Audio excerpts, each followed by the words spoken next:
아주 편안하게 숨을 들이쉬셨다가 편안하게 내쉬시기 바랍니다. 여러분의 마음이 편안해질 때까지 숨을 고르시다가 오른손으로 여러분의 심장이 있는 가슴 부분을 따스하게 어루만지면서 스님의 글을 따라해 보시기 바랍니다. 나의 상처가 치유되기를, 남들은 모르는 나의 상처가 다 치유되기를, 나의 아픔이 치유되기를, 나만 아는 아픔들이 다 치유되기를, 그를 용서할 수 있기를, 그를 잊고 내 삶을 살아야 하니까 그를 용서할 수 있기를, 나도 행복할 권리가 있으니까 그를 용서할 수 있기를, 그를 미워하면서 나 스스로 괴롭혔던 나 자신 또한 용서할 수 있기를,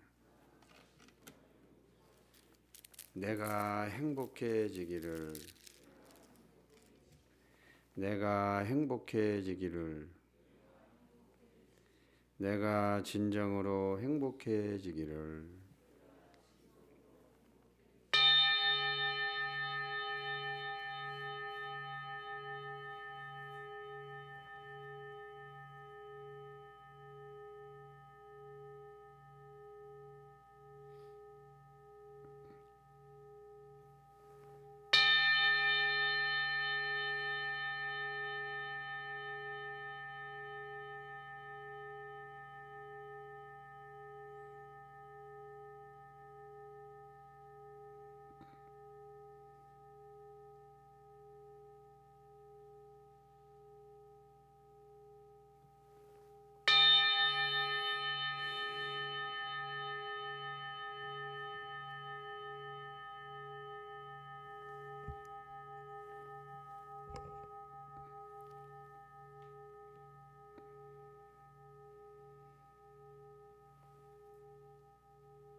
한 주일 동안 편안하셨습니까?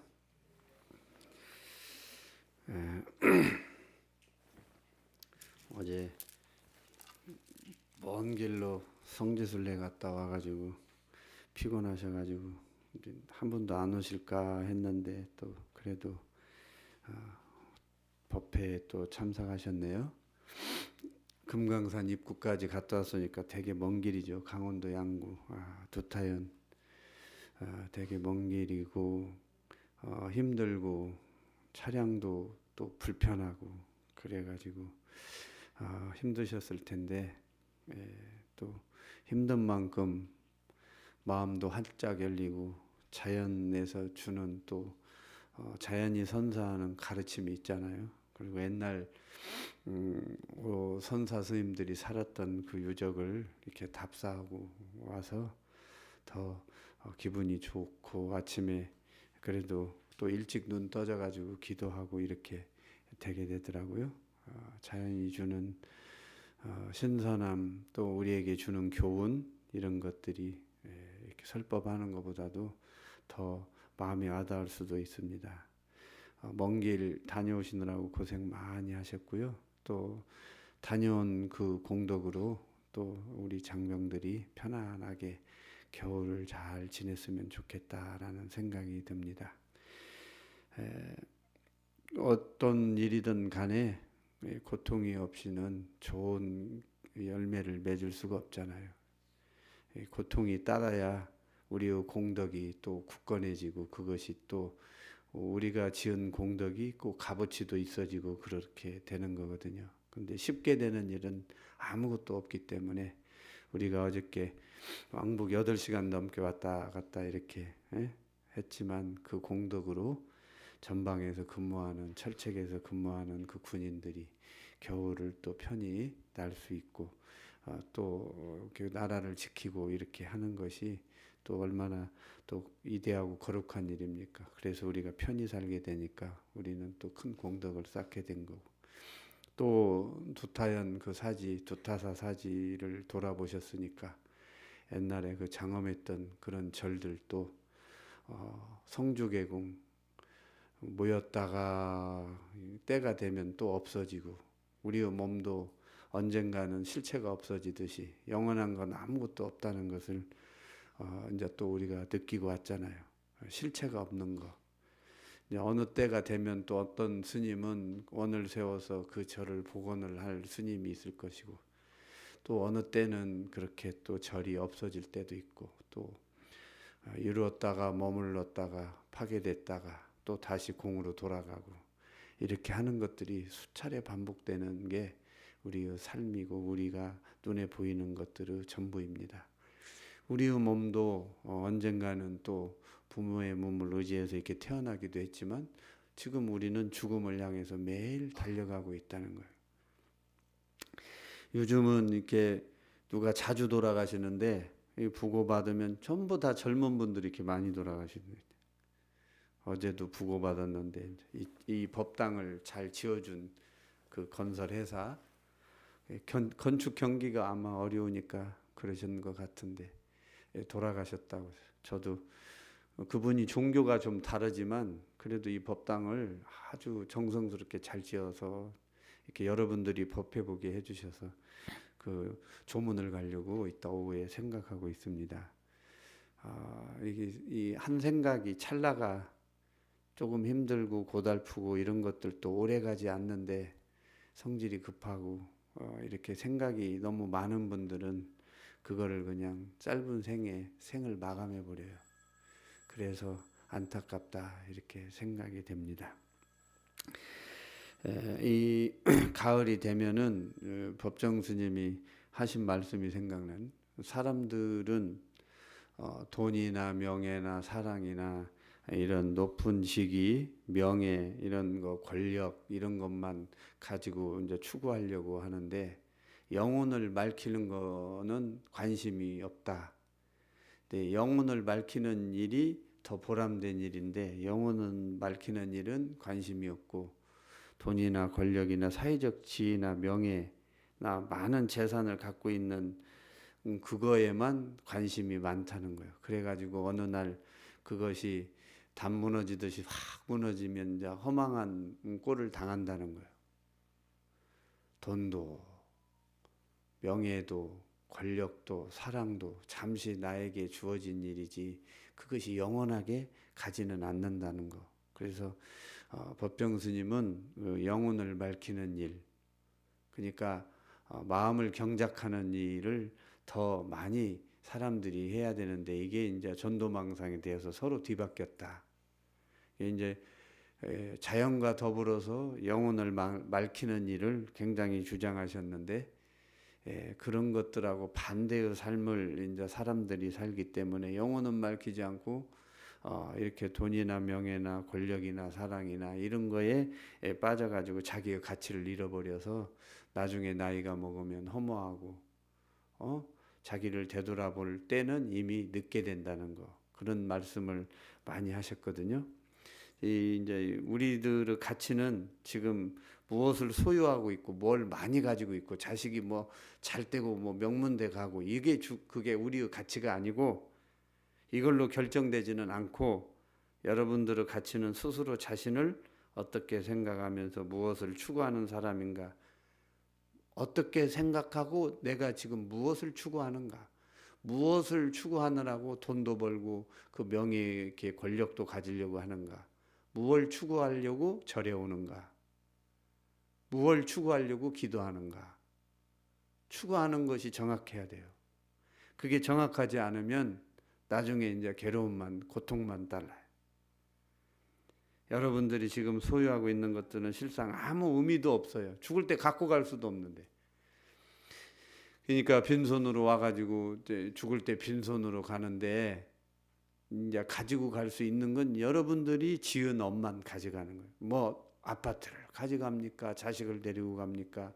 돈을 가져갑니까? 땅을 가져갑니까? 여러분들이 높은 직위를 가져갑니까? 그건 다 소용없잖아요. 결국은 여러분들이 지은 그 업만 가지고 간다.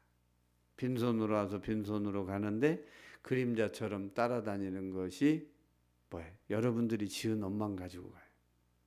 이게 소유하고 있는 것들은 실상 아무도 의미가 없어요. 언젠가 내가 말씀드렸나요? 삼성의 그 이병철 회장이 이제 돌아가시기 전에 병고가 들어서 이제 집에 계셨었잖아요. 그런데 이제 어느 스님이 문병을 갔는데 아무것도 없고 그냥 그 침대에 누워 계시는데 방에 액자 하나만 땡그랗게 걸려 있더라는 거예요. 그 부잣집 어른인데. 근데 그 액자가 내용이 공수래. 공수가 그거 써 있더래요. 빈손으로 왔다 빈손으로 간다.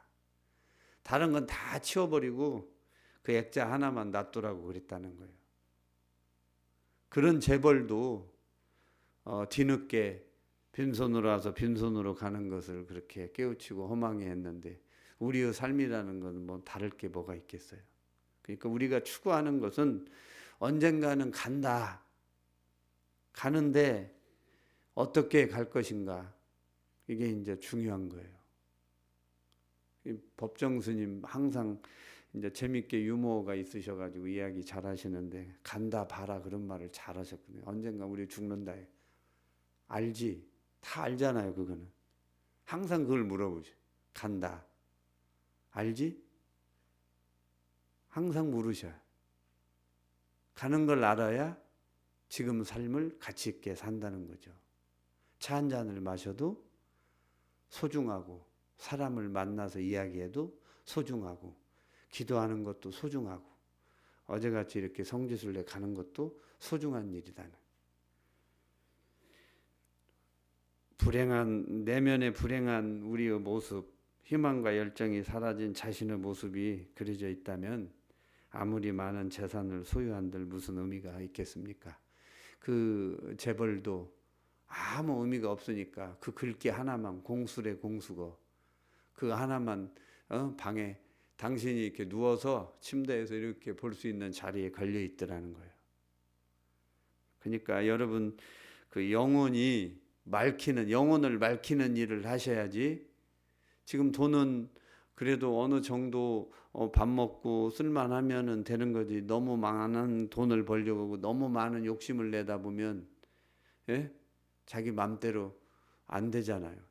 지난번에 뭐 잠깐 뉴스 봤는데, 대통령이 대구에 가서 뭐 국민들하고 시민들하고 대담하는 게 있는데, 잠깐 내가 들었는데, 어떻게 한 배에서 난 자식인데 자기 자식이 생각이 다르고 다 내 생각대로 안 되더라는 거예요.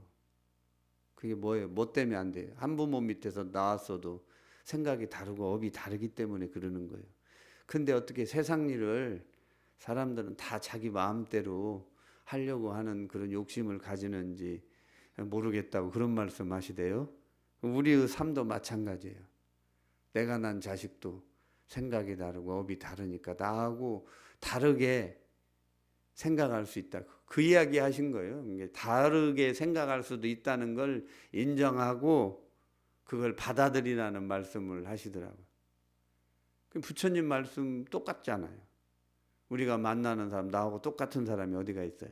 내가 난 내 자식도 딸이 다르고 아들이 다르고 그러는데, 우리가 만나는 사람이 생각이 다르고 또 뭐 말하는 것이 또 거칠고 그렇다고 그 사람을 멀리할 수는 없잖아요. 그러니까 이해하고 이렇게 받아들이는 생각을 가져야 된다는 그런 말씀하시던데, 그게 이제 기도가 돼야지 그게 가능하죠. 안 그러면은 그게 이제 한 군데 치우쳐 버리면 안 되잖아요. 그래서 이제 부처님의 가르침의 연기법은 치우치지 않는 삶을 가르친 거예요. 그 이제 중도인데, 이쪽 저쪽에 치우치지 않는 삶. 그 이제 그 가치관이 정확하면 어디에 치우치지가 않고 바른 그 견해가 열려가지고 항상 조금 한 걸음 물러서 가지고 전진하는 방법을 택하는 것이지 그냥 앞으로 전진만 하려고 하지는 않는다는 거예요. 우리 내면의 소리에 귀를 기울이지 않으면 항상 우리는 화를 내고 욕심부리고 어리석은 짓을 하는 거예요. 그러나 우리 내면의 소리에 귀를 기울이면 우리는 마음의 궁량이 넓어져서 용서하게 되고 이해하게 되고 사랑하게 되는 거예요. 내면의 소리에 귀를 기울여야 고마운 것도 알고 잘한 것도 알고 미안한 것도 아는 거지. 내 내면의 소리에 귀 기울이지 못하면 고마운 줄도 모르고 잘한 줄도 모르고 미안한지도 모르는 그런 사람이 되어서 생을 마감하게 된다는 거예요. 절에 다니고 돈 벌고 높은 직위에 오르고 이런 것도 다 중요한데 무엇 때문에 절에 다니고 뭐 때문에 돈을 벌고 무엇 때문에 공부하고 이런 걸 정확하게 알고 가치가 정확하게 기준이 있어야지 삶도 윤택해지고 뭔가 뜻하는 바를 이루는 거지. 그걸 하지 못하면 항상 고통에서 벗어나지 못해요. 내면의 소리에 귀 기울여서 여러분의 가슴을 뛰게 하는 곳으로 여러분이 달려가고 있다면 지금 가진 것이 없을지라도 여러분들은 항상 누구보다 올바르며 가치 있는 삶을 살아가는 사람이라는 것을 명심하시기 바랍니다. 내가 가진 것이 나의 가치를 결정하는 것이 아니라 내가 추구하는 것이 나의 가치를 결정한다. 가진 것이 중요한 게 아니고 내가 추구하는 것이 결국은 나의 가치를 결정한다. 그러니까 돈, 명예, 사랑, 권력 이런 것 다 좋다고 한들 영혼을 밝히는 일만 밖에 못하다. 내 내면의 소리에 귀를 기울여라. 내가 무엇 때문에 화가 나고 내가 무엇 때문에 남들과 비교하고 내가 무엇 때문에 욕심을 부리고 내가 무엇 때문에 자식들이 내 맘대로 안 된다고 이렇게 고통을 받고 있는가. 내 내면의 소리에 귀를 기울이면 여러분들의 가치가 정확해지고 삶이 윤택해진다는 거 꼭 명심하셔서 깊어가는 가을에 여러분들 내면의 소리를 자연과 함께 기울여 보시면 참 좋을 듯합니다. 어제 그 두타연 가서 기도하는데 우리가 복이 많은지 제가 4번째 갔는데 그렇게 물이 많은 적이 없어요. 근데 요 근래에 강원도에 또 가뭄도 들었는데 또 비가 또 많이 와서 그게 해결도 됐는데 물소리가 그냥 콸콸 그 흘러가는 그 풍광도 좋고 제가 간 중에 제일 좋은 날이었어요. 어제가요. 계곡물 소리가 관세음보살의 소리요. 보이는 풍광이 관세음보살의 모습이요. 더 이상 뭘 찾아 관세음보살.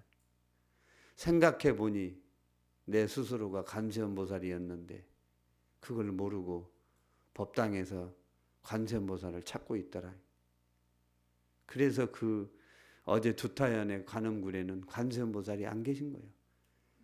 그 주위에 그 좋은 경관, 그 물소리, 그게 다 관음의 모습이고 관음의 소리지. 그러니까 반야심경의 첫 구절에 나오죠. 관자재보살이 누구예요? 그게. 스스로 생각하니까 관자재보살이 나였더라는 거예요. 그 관자재보살이 관세음보살이 이름인데 관자재보살이 다 스스로 보니까 내 스스로가 관자재였는데 거기서부터 다 시작되는 거잖아. 무 아니미설신의 무 색성향 미촉법 다 나오잖아. 가신 분은 엄청 좋지만 또 못 가신 분은 이게 거기가 이제 잘 모르니까 상상을 못할 수 있지만 그 물소리가 관세음보살의 소리요. 그 풍광이 관세음보살의 모습인데 굳이 관세음을 조성해서 거기다 모실 필요가 뭐가 있었겠어요. 두두물물이 보이는 거 물건마다 다 관음의 몸짓이고 관세음보살의 소리고 관세음보살의 모습이라는 것을 정확하게 알으면 반야심경도 여러분들이 다 나에게서 이루어진 일이니까 쉽게 이해할 수 있어요. 그 관세음보살이 반야심경에 등장하는 거예요. 이 형상으로 우리 중생은 뭐든지 형상을 보고 뭘 찾으려고 하니까 그게 이제 중생의 불가사의한 업이에요. 보살도 불가사야 업이 있는데 중생이 너무 나쁜 짓을 많이 하니까 그걸 제도하려고 하니까 불가사의한 그 방편을 쓰게 되고, 중생도 불가사의하게 생각만 일으키면 나쁜 짓을 하니까 업을 짓게 되고. 그렇지만 본래 그 자연 그 자체가 관음의 모습이고 관음의 소리고 관음의 율동이고, 그걸 알으면 이제 어느 정도 기도하면 그런 형상의 집착을 다 놓아버리게 되잖아요. 관세음보살이 없어도 염불하게 되고 기도하게 되고 경모시게 되고, 처처가 뭐 부처님 안 계신 곳이 없다고 했으니까 이 우주 전체가 다 부처의 모습이고 말씀인데, 단 이제 우리는 진리를 의지해서 그대로 행을 할 뿐이지. 그런데 가신 분들은 어마어마하게 되게 큰 자산을 아마 얻고 돌아오셨을 것 같아요. 오늘은 이제 부처님의 말씀 중에 진리를 의지처로 삼으라, 이제 다른 종교하고 또 다른 그 모습이 이제 오늘 이 말씀에 이렇게 나와요. 다른 종교는 믿지 않으면 구원해 줄 수 없다 이렇게 이야기하는데, 여기 오늘 이제 이 부처님께서는 나를 믿지 말고 진리를 의지처로 삼아라. 네 자신을 스승으로 삼고 진리를 의지처로 삼아라 하고 이제 이렇게 이야기를 하시잖아요. 부처님이 라자가 중림정사에 머물고 있을 때일이다. 그 무렵 마갈타 나라 마을에 있던 장로 사리부타가, 큰 스님 장로라고 그러죠, 열반에 들었다. 시봉하던 춘다사미가 사리부타를 화장하고 사리를 수습한 뒤 아난다를 찾아와 이 사실을 전했다. 아난다는 놀라며 부처님께 찾아뵙고 사례였다. 부처님, 지금 저 온몸이 풀리고 천지가 뒤바뀐 듯하여 어찌할 바를 모르겠습니다. 조금 전 춘다사미가 저를 찾아왔는데 사리부타 존자께서 열반하여 이미 화장을 마치고 사리를 가져왔나이다. 사리부타께서는 계율이 완전하고 욕심이 적어 만족할 줄 알며 큰 지혜를 성취한 교단의 상자입니다. 상자라는 것은 가장 높은 직위에 있는, 부처님 다음으로 높은 직위에 있는 부처님의 큰 제자다. 저도 많은 가르침을 받았는데 열반에 들었다 하니 애통한 마음을 금할 수 없나이다. 아난다야, 너는 근심하고 괴로워하지 말라. 물은 모든 것은 다함이 있고 무너지는 것이니 아무리 무너지지 않게 하려 해도 그렇게 할 수는 없느니라. 생로병사의 고통을 이야기한 거죠. 태어났으면 늙고, 늙으면 병들고, 병들면 죽는 것이지, 내가 왜 아프지? 나이가 먹었는데 내가 왜 아프지? 하는 거는 잘못 생각한 거죠. 늙음을 부정하는 거 아니에요. 또 죽는 것도 부정하는 사람도 있잖아요. 죽으면 또 다시 좋은 옷을 갈아서 입고 오면 되는데, 그걸 부정을 하니까 안 죽으려고 그렇게 노력을 하는 거예요. 때가 되면 죽어야 되고, 때가 되면 늙어야 되고, 때가 되면 병이 들고. 그러니까 우리는 기도하는 목적이 받아들이고 알아차리는 거예요. 내가 지금 늙어가고 있구나. 내가 지금 몸이 병들어가고 있구나. 알아차리고 받아들이는 거. 이게 이제 우리 기도의 이제 결실이에요. 여기도 나오잖아요. 아난다야, 너는 근심하고 괴로워하지 말라. 물은 모든 것은 다함이 있고 무너지는 것이다. 사람 몸뚱이도 이러는데 무슨 절들도 뭐 오래 가겠어요. 아무리 무너지지 않게 하려 해도 그렇게 할 수는 없느니라. 이거는 뭐예요? 모든 것은 변한다. 영원한 건 아무것도 없다. 내가 전에 이미 말한 것처럼 정신과 육체와 의식은 아무리 사랑한다 해도 마침내 버리고 떠나는 것이어서 언제까지나 보존할 수 없는 것이니라. 사리부타는 대중 속에서 가장 뛰어난 제자이지만 그도 마침내 큰 바위산이 무너지듯이 떠난 것이니라. 아난다여, 너는 알아야 한다. 열애도 오래지 않아 떠날 것이다. 열애가 부처님도 오래되지 않으면 떠날 것이다. 열반에 들 것이다. 그러므로 아난다여, 마땅히 스스로를 의지처로 삼고, 여기 나오죠. 부처를 의지처로 삼으라는 게 아니라 여러분 스스로를 의지처로 삼고 법을 의지처로 삼아야 한다. 부처님의 가르침 진리를 의지처로 삼아야 한다. 이렇게 하면 이제 불교를 믿는 답이 나오는 거예요. 결코 다른 것을 의지처로 삼지 말아라. 이게 이제 자기의, 법기의, 뭐 자등명, 법등명, 이제 그런 것이 다 이런 말이에요. 자기 스스로를 의지처로 삼고 법을 의지처로 삼아야 한다. 결코 다른 것을 의지처로 삼지 마라. 그러니까 내가 관세음보살이 될 수도 있고 내가 지장보살이 될 수 있고 극락이 가기를 원하면 내가 아미타불이 될 수 있다. 그런 마음으로 신뢰를 쌓아가지고 기도를 하면 그냥 가는 거예요. 극락으로. 다 갖춰져 있는데 이 일념 한 생각이 망상을 피우면은 그것을 무너뜨리는 거예요. 그러니까 언젠가는 다 우리가 가는데 열애도 여기 부처님도 오래지 않아 떠날 것이다. 돌아가실 것이다. 그 말이잖아요. 그러므로 아나나에게 법문을 하는 거예요. 마땅히 스스로를 의지처로 삼고 법을 의지처로 삼아야 한다. 결코 다른 것을 의지처로 삼지 말아라. 믿고 따르지 않으면 구원받지 못한다는 거하고 얼마나 차이가 많이 나는. 불교의 이게 아주 핵심이에요. 이제 이 암경 24권에 순타경에 나오는 일부분인데 이제 이 경전은 사리부타는 부처님보다 더 나이가 많아요. 더 한참 연상이에요. 친구인 모갈라나와 함께 제자가 된 교단의 장로, 굉장히 노스님인데 일반적으로 자기보다 연하의 사람을 스승으로 섬긴다는 것은 상상하기가 어렵잖아요. 보통 하심하고 보통 겸손하지 않으면 안 되는 거예요. 우리 근래에 통도사에 경봉 큰 스님 계셨는데 벽안 스님이라는 큰 상자 스님인데 늦게 출가하셨는데 그분이 큰 스님보다 1살 더 많아. 근데 맨날 통도사 큰 자리에 계시면서 돌아가시는 날까지 극락암에 계시는 자기 스승 경봉 스님한테 허리가 꼬부러지고 지팡이 막 이렇게 짚고 매일 문안 인사를 가. 아침마다. 그러니까 얼마나 그게 공부가 되지 않으면은 그렇게 나이 어린 스님을 스승으로 삼을 수가 없잖아요. 근데 여기도 지금 마찬가지예요. 일반적으로 자기보다 연하의 사람을 스승으로 섬긴다는 것은 상상하기가 어려운데 사리부타나 모갈라나 같은 사람은 그것을 개의치하지 않고 바르게 깨치고 지혜가 더 높은 훌륭한 인격을 갖춘 사람을 스승으로 섬긴다는 것을 단서를 달았어요. 나이는 상관이 없다. 바르게 깨치고 지혜가 더 높은 분은 무조건 나에게 스승이 될 수 있다.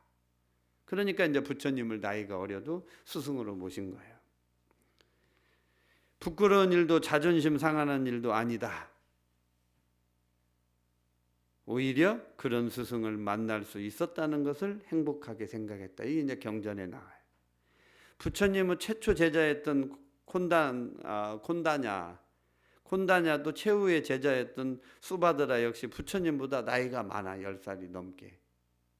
부처님의 제자 중에는 동년배인 제자도 상당수가 있고 푼다나 카테야나 나중에 불교 교단을 실질적으로 지도하는 카사파 비슷한 나이였던 것으로 이제 이렇게 추정이 돼요. 경전에 보면 이들은 세수고 나이보다는 누가 먼저 승단에 입문했는지 그리고 누가 더 빨리 깨달음을 성취하고 높은 경지에 올랐는지로 차설을 정했다는 거예요. 이게 법납으로 정한 거예요. 이런 가풍은 뒷날에 이제 이어져가는 승가의 법납을 이제 유계를 정하는데 바탕으로 삼은 것이 이제 이런 거예요. 그런데 그렇고 장로 사리부타의 열반 소식은 부처님에게도 큰 슬픔이었을 것이 분명한데 경전의 여러 문면을 살펴보면 부처님도 그를 교단의 큰 바위산으로 생각하고 깊은 신뢰를 가지고 있었던 듯한데 아마 그가 더 오래 살았다면 부처님의 후계자가 되었을 것이라고 추정하는 학자도 있는데 그러나 부처님은 사리부타의 인멸 소식을 듣고 이 경전에 보면 애써 슬픔을 보이지 않았다는 것. 오히려 그럴수록 모든 존재는 반드시 소멸하게 된다. 소멸하게 마련이라는 사실을 제자들에게 더 깨우쳐줬다. 언젠가는 너도 간다. 나도 조만간 간다. 이런 식으로 제자들에게 깨우침을 줬다. 그러므로 사람에 의지하지 말고 진리에 의지하라고 가르쳐요. 그분이 가고 서운한 거는 그분에 대한 집착을 우리가 가지고 있으니까 서운한 것이지 그분의 사람에게 의지하지 말고 진리에 의지하라 하는 말을 이제 거기서 부처님이 하시는 거예요. 가까운 사람의 죽음은 누구나 안타깝고 슬픈 일이지만 부처님도 예외는 아니겠죠. 그러나 그 죽음을 어떻게 받아들이냐 하는 문제에 있어서 부처님과 중생은 확연한 차이를 드러내. 가까운 사람의 죽음을 슬픔으로만 받아들이지 말고 거기서 오히려 큰 깨우침을 얻어야 한다. 언젠가는 나도 죽는다. 죽으니 몸에 너무 집착하지 말고 부처님의 가르침, 진리에 의지해서 내 자신의 의지해서 이렇게 수행을 해 나가야 된다는 것을 이제 부처님이 이야기해 주시는 거예요. 우리가 다른 사람의 죽음을 묵도했을 때도 마찬가지예요. 그래, 나도 언젠가는 저렇게 갈 건데 좋은 모습으로 편안하게 보내줘야지. 근데 이미 죽었는데 집착하고 있는 건 공부가 안 된 거예요. 기복에 빠져 있는 사람들은 누가 죽어서도 거기서 헤쳐나가지 못하고 생각하고 집착을 하는, 그러면 집착을 내가 한 생각 일으키면 그 영가가 못 가는 거예요. 아직도 내 곁에 있는 거예요. 보내줘야 되는데 내가 공부가 안 되니까 못 보내주는 거예요. 내가 연불하고 금강경 모시고 뭐 반야심경하고 법문 듣고 그러면 나를 되돌아보고 내가 무엇이 문제인가를 알고 빨리 그런 거를 깨우쳐 나가야 되는데 그때뿐이고 지나고 나면 잊어버리니까 그게 이제 습이 안 되는 거죠. 다른 사람의 죽음을 묵도했을 때도 언젠가는 나도 떠난다. 좋은 곳으로 갈 수 있도록 기도해주고 염을 하는 거지. 거기에 집착하고 저 사람이 가서 어떻게 하나, 나는 어떻게 살지, 이렇게 하다 보면 영가가 못 가는 거예요. 그 속담에 그런 말 있잖아요. 귀신같이 안다고. 그런 말 하면 착이 붙어버려요. 바로 떠나고 싶어도 안 가요. 부처님은 당신의 임종 때도 똑같은 유언을 남겼어요. 부처님의 임종계가 아까 말씀드린 거예요. 그 유명한 스스로에게 의지하고 진리에 의지하며 스스로를 등불로 삼고 진리를 등불로 삼아라. 자기의 법기의 자등명 법등명. 이게 이제 부처님의 유언인데 거기에 한 기절이 있어요. 방일하지 말고 정진해라. 게으름 피우지 말고 언젠가는 너희도 죽으니까 방일하지 말고 정진을 해라. 불방일 정진. 이게 이제 마지막 유언이잖아요. 이제 오늘 이 경전에 보면은 이제 사람에 집착하지 말라는 거, 부처님 법에 의지하고 스스로에게 의지하고 자등명 법등명하라. 이제 인도를 다녀온 스님들이 이제 이야기하는데 저는 아직 인도를 안 가봐서 모르겠지만 부처님 열반에 들었던 쿠시나가를 찾았을 때 그렇게 스님들이 많이 우신다고 하더라고요. 거기에 가면 얼굴이 그냥 눈물이 범벅이 됐다고 옛날에 어떤 스님 이야기하던데, 해는 지고 달이 떠올랐는데 나의 스승이신 부처님이 이곳에서 잠들었구나. 그 험난한 길을 맨발로 다니시면서 45년을 힘든 그런 여색도 없이 사람을 대하고 제도하고 이렇게 하신 생각에 그곳에서 열반에 드셨다는 그곳에 가서 절을 하는데 그렇게 눈물이 범벅이 됐다는 거예요. 저도 가보지는 않았지만 그때 같이 함께 있던 같은 제자들도 다 같이 울었다, 이런 그 이야기를 들었는데 도저히 뭐 눈물을 참을 수가 없었다, 이런 이야기도 하시고 그러더라고요. 부처님의 임종의 즈음에서 사람은 누구나 죽는다, 슬퍼하지 말라고 타이르셨지만 나도 그 자리에 있었다면 이렇게 울었을 것이 틀림이 없을 것이에요. 그 아난이 우는 거 보세요. 그 밤 깊은 쿠시나가라에서 그 스님들이 가면 울고 또 울고 그렇게 많이 울었다는 거예요. 부처님 그립고 부처님의 열반하신 그 모습을 생각하면서 많은 스님들이 그렇게 그 쿠시나가라 성지에 가면 그렇게 울었다는 그런 이야기를 이제 제가 들었거든요. 근데 이제 하물며 부처님 당시에 있던 제자들은 얼마나 슬펐겠어요. 그 생각하면. 우리도 부모가 돌아가시면 슬프고 뭐 이렇게 해서 울고, 친한 사람이 가도 울고, 자기하고 아무 상관이 없는 사람도 자기가 이렇게 좋아하고 관심이 있었던 사람들은 돌아가시면 울고 그러잖아요.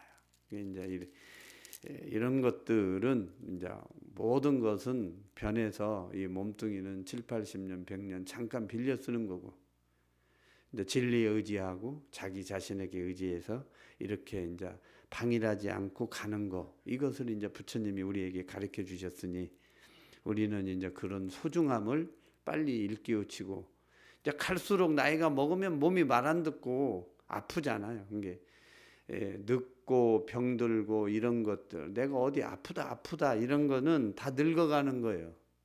그걸 받아들이고 알아차려서, 아 이제 이렇게 늙어가니까 생각하는 것도 줄이고 어디 뭐 일하는 것도 줄이고 행동하는 것도 줄이고, 기본적인 거 운동하고 기도하고 하루 세때 밥 잘 챙겨 먹고, 기본적인 거 빼지 말고 마음의 양식을 주는 시간을 더 많이 가져야 되겠다, 이런 마음을 더 가지시면서 알아차리고 받아들이는 거, 그것이 이제 우리가 해야 되는 자연의 법칙이다.